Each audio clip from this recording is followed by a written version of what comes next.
third, we need resources, which you will see in the 2025 budget request that we're here today to discuss. So we need funding to protect America from terrorism.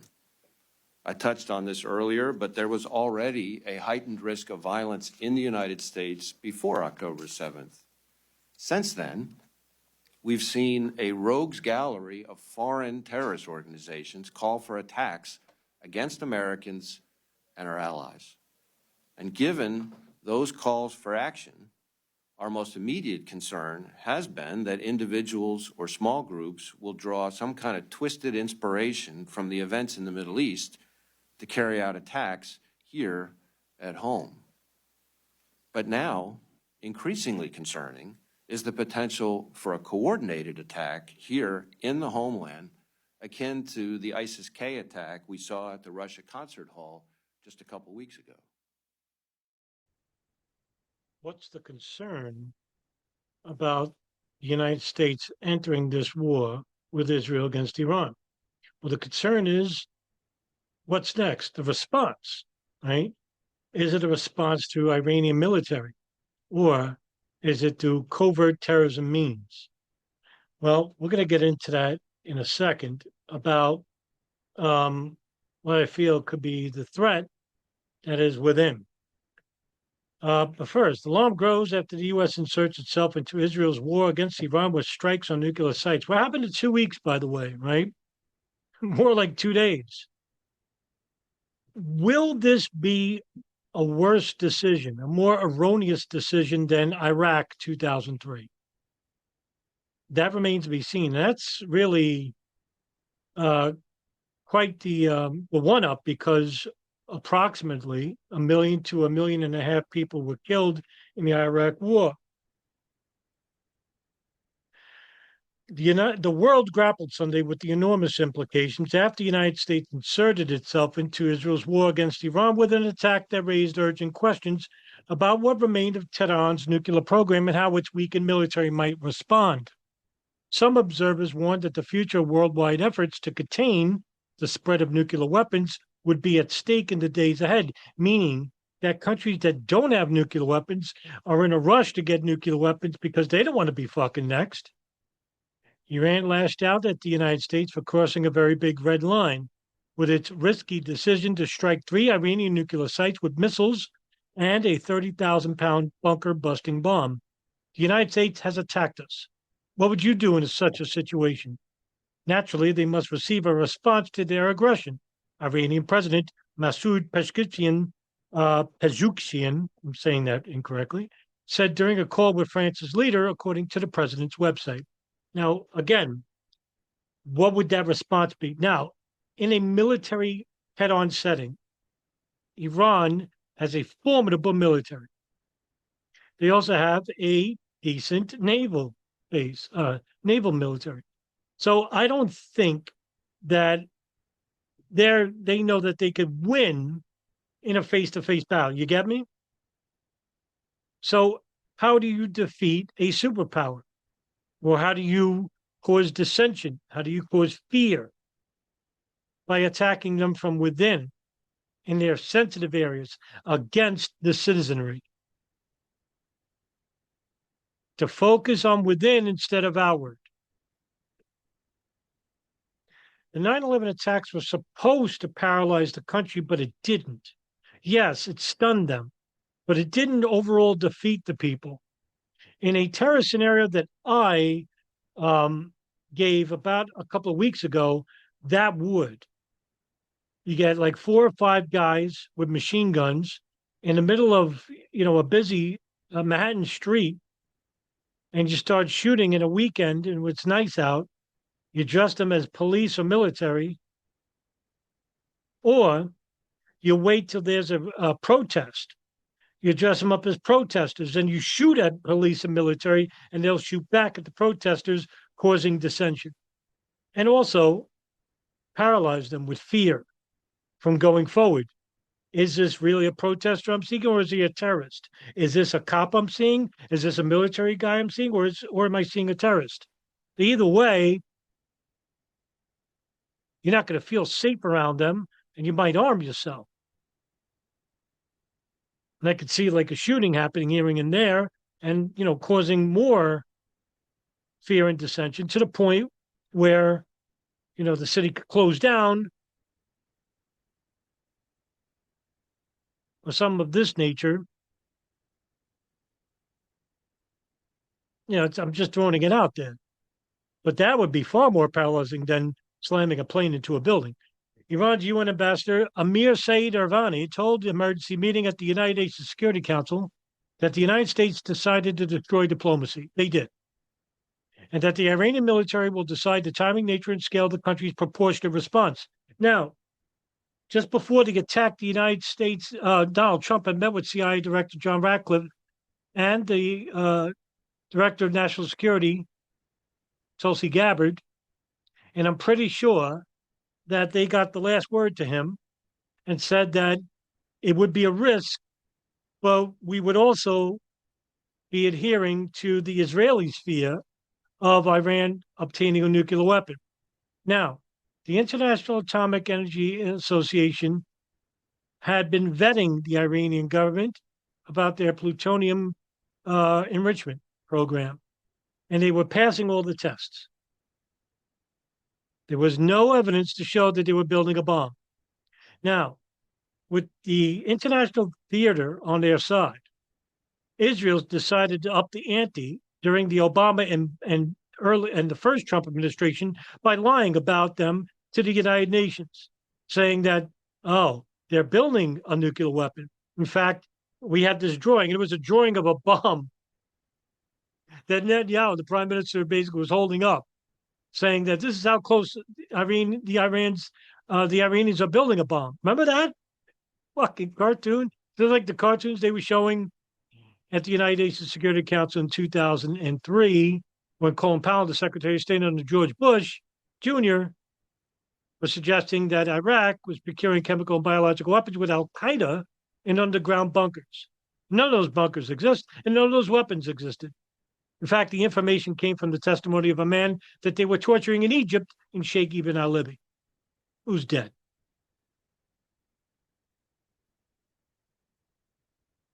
Fears of a wider regional conflict loomed large. Ali Akbar Velati, an advisor to Iran's supreme leader, said any country used by the United States to strike Iran will be a legitimate target for our armed forces, the state-run IRNA news agency reported.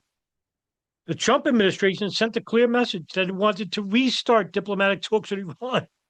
Let's meet directly. Marco Rubio, Secretary of State. These people are fucking out of their minds. Pete Hegseth said the United States does not seek war. You just engaged in it. Now, for those who are saying that, Trump needed congressional approval, well, that's not entirely true. Remember, after the 9/11 attacks, you have the authorization use of military force, which gave unprecedented powers, war powers, to the President of the United States. And that any enemy foreign combatants were not afforded the Geneva Convention rules. That's why we built Guantanamo and CIA black sites. But Tehran said the time for diplomacy had passed and that it is right to defend itself. Iranian Foreign Minister Abbasi Araghchi was flying to Moscow to coordinate with an ally in Russia. They're probably asking Russia, is it feasible? What are the United States' sensitive areas? President Trump, who acted without congressional authorization earlier, warned of additional strikes if Tehran retaliated against U.S. forces. Tens of thousands of American troops are based in the Middle East. Now, the foreign minister of Iran, Abbas Araghchi, had said that there would be everlasting consequences regarding the United States joining Israel in its air campaign against Iran. Now, Iran is far different than Al Qaeda, but like I said, the enemy of my enemy is my friend. They're divisive in terms of the theological background, but Al Qaeda is still an enemy of the United States. Iran is now the enemy to the United States for good reason. The United States enticed war. And I would submit to you that if they were going to get revenge, that I wouldn't be surprised if Iranian intelligence provided certain intelligence to Al Qaeda in Afghanistan or Al Qaeda in the Arabian Peninsula or a combination of both. I doubt Hezbollah is going to get involved, but it doesn't mean that they won't. Now, if Hezbollah basically sends operatives inside the United States or that they're already here, we could throw out the scenario I once proposed that Al Qaeda would pose as Hezbollah operatives or be blamed as Hezbollah operatives because the United States engaged in war, an act of war. So now Iran has to strike back. Would it be a combination of both Hezbollah and Al Qaeda? Sure. But now the element of surprise is just about over because Iran has basically said that they're going to attack. Now, it was pretty vague, but if you're going to defeat the United States or cause them to become paralyzed with fear and confusion, it's not through the battlefield. It's through by covert means, guerrilla warfare. Now, I'm going to read a part of an article from the Christian Monitor. Okay, and this is a decent article. As terrorists slipping across the United States border, what the evidence shows. Has anybody ever seen that film,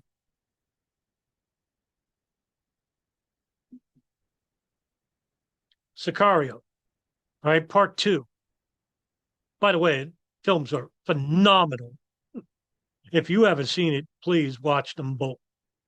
But there was a scene in the beginning of Sicario 2 where there were terrorists attacking a store that were they came through the Mexican border. This is not like a conspiracy. This is actually a threat to the United States that they come through the border. But with 9/11, very few people investigated that there was a northern border. One of them was DJ Thermal Detonator. The other is Paul Thompson and Kevin Fenton. Well, they debated about terrorists using the northern border. Remember where Ahmed Rassam came from, the Millennium Plot bomber, the northern border. And we're going to talk about that in a minute. Are terrorists slipping across the United States border? What the evidence shows. I'm going to go down to this part here. What evidence is that terrorists may be crossing the border? The U.S. Border Patrol is encountering a far higher number of individuals on the terrorist watch list.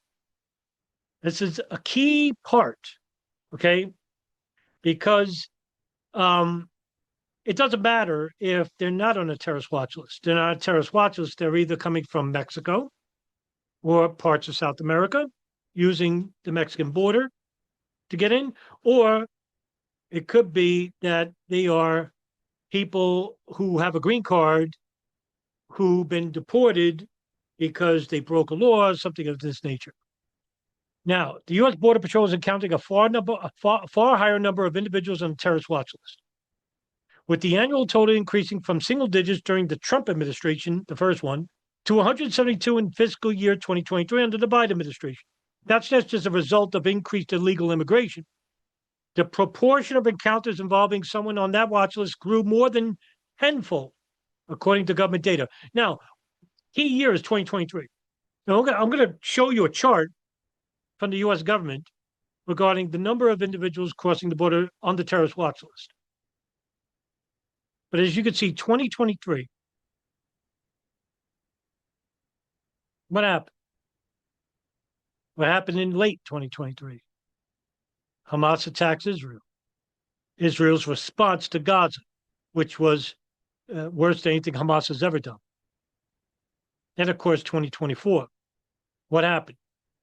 Well, the U.S. support for Israel in regards to destroying most of all of Gaza. And of course, 2025, the attack on Iran.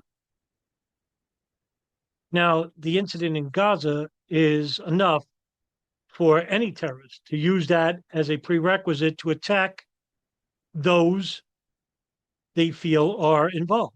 Well, who would they be? Israel and the United States. That's a tiny fraction of total flows, but experts point out that's just a handful of people can carry out significant attacks. I talked about this. I'm going to talk about it again in this video. This spring, Mr. Christopher Wray warned Congress of the potential for a coordinated attack.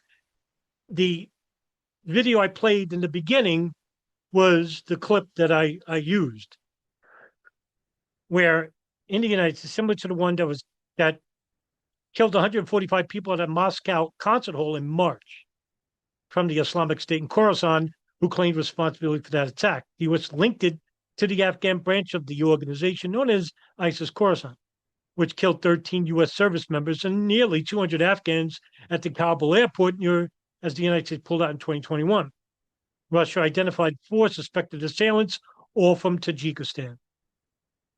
So when news emerged June 11th that U.S. authorities had arrested 8 Tajiks who had crossed the southern border of the past year and had potential ISIS ties, sparked a new round of warnings about a possible terrorist attack in the United States. The concerns were further amplified with a subsequent NBC report that more than 400 migrants, some of them who had been deported, but others whose whereabouts are still unknown, have been brought into the United States by ISIS-affiliated smuggling network.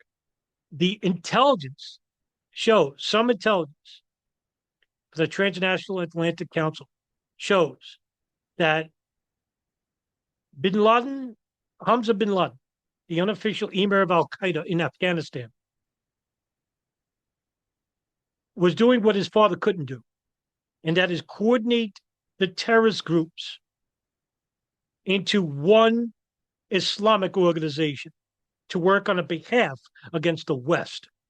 Islamic State Khorasan, or Islamic State in the Levant, Al-Qaeda in Afghanistan, Al-Qaeda in the Arabian Peninsula, Al-Qaeda in Yemen,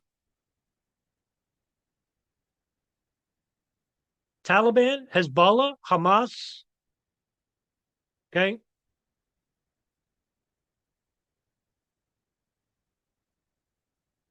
And Islamic organizations in like Algeria, Turkey, Saudi Arabia, the Gulf, and Southeast Asia. Now, I could see this actually happening, where a combination of all these organizations send operatives inside the United States.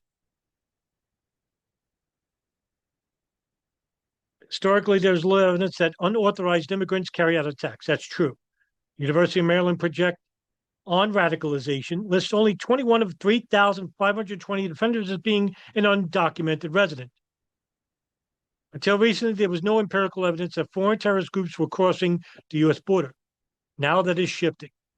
However, amid increased flows with a broader range of nationalities crossing illegally, Al-Qaeda and their affiliates, ISIS and their affiliates, have all identified this as a vulnerability in the U.S. defense, says Chris O'Leary, an FBI counterterrorism veteran now serving as the senior vice president of global operations with the Soufan Group.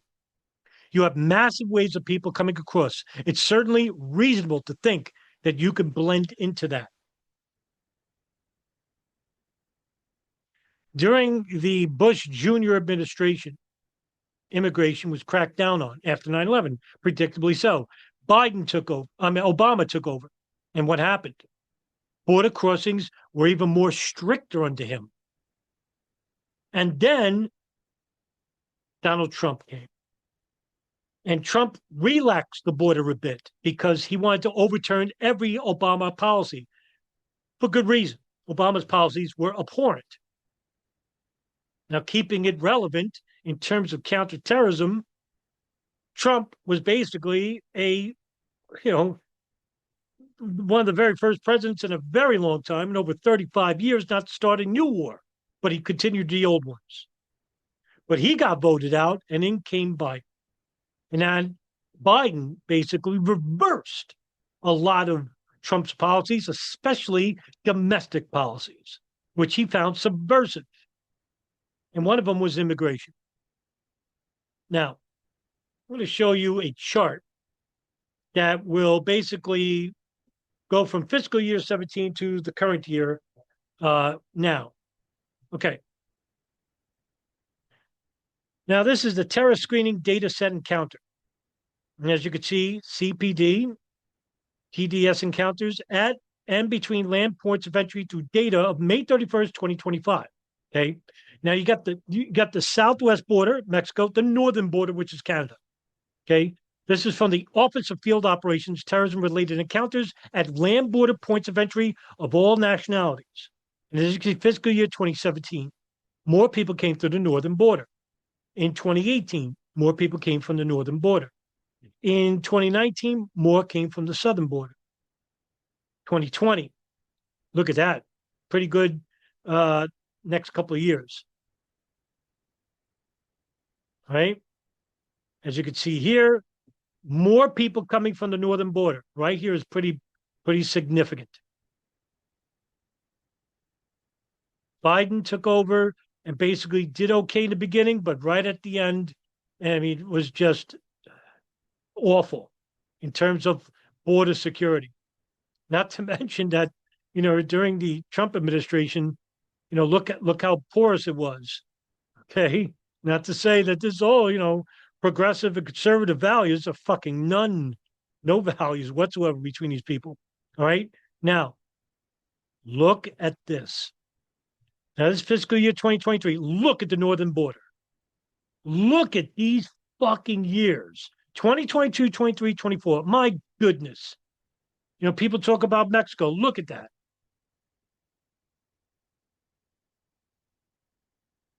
And then you can see there's a complete shift in 2025.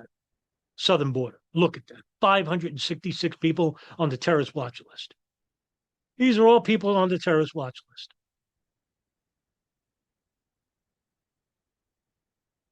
And if you count from 2022 to 2025, you have 8, 12, about maybe, close to 2,800 people just in these 4 years alone. The key years are right here, starting right here, 23 to 25. That's a lot. So, what do we do? I mean, we could think about a whole bunch of scenarios about how we could be attacked. And this is the problem when you deal with guerrilla warfare. When you have an adversary that basically doesn't mind to die. And that's what Islamic martyrdom is, jihadism, where they're basically going to kill themselves in the act of killing you.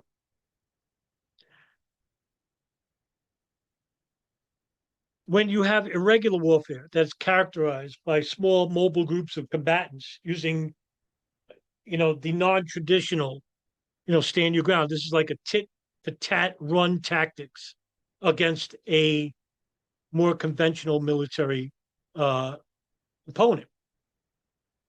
But when you have it against a civilian population, you can actually cause great dissension,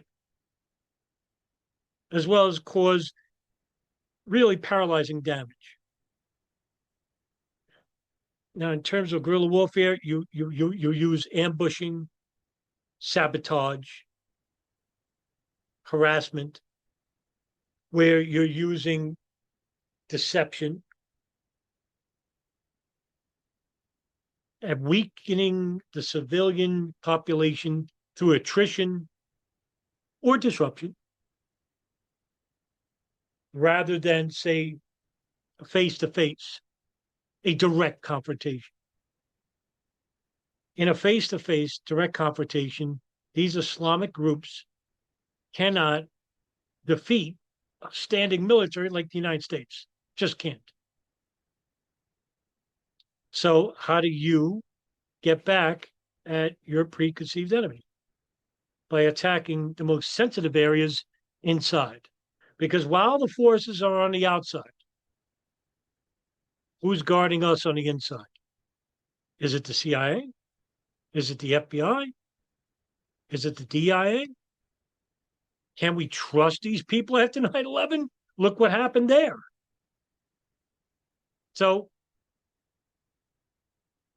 I would tell you to be more vigilant than ever And for those who are not familiar with counterterrorism, for those who are not familiar with terrorism or guerrilla warfare, try to get an understanding, a layman's understanding of it.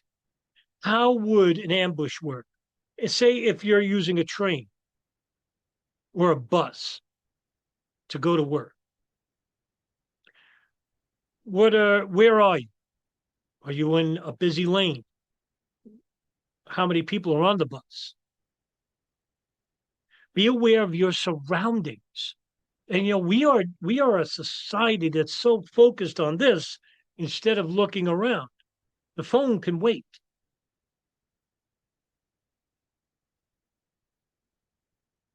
And if you are overcome by the complete suffocating nature of this, I'm not telling you to think about it every second of the day, but when you're around people, you have to be on your toes, especially now at this height of insanity regarding our government currently. This is the state of the world we live in. All right, guys, thank you very much for tuning into this video. I'm probably going to make a video every day and keep you informed about what's going on. All right, stay safe out there, everybody, and see you in the next video.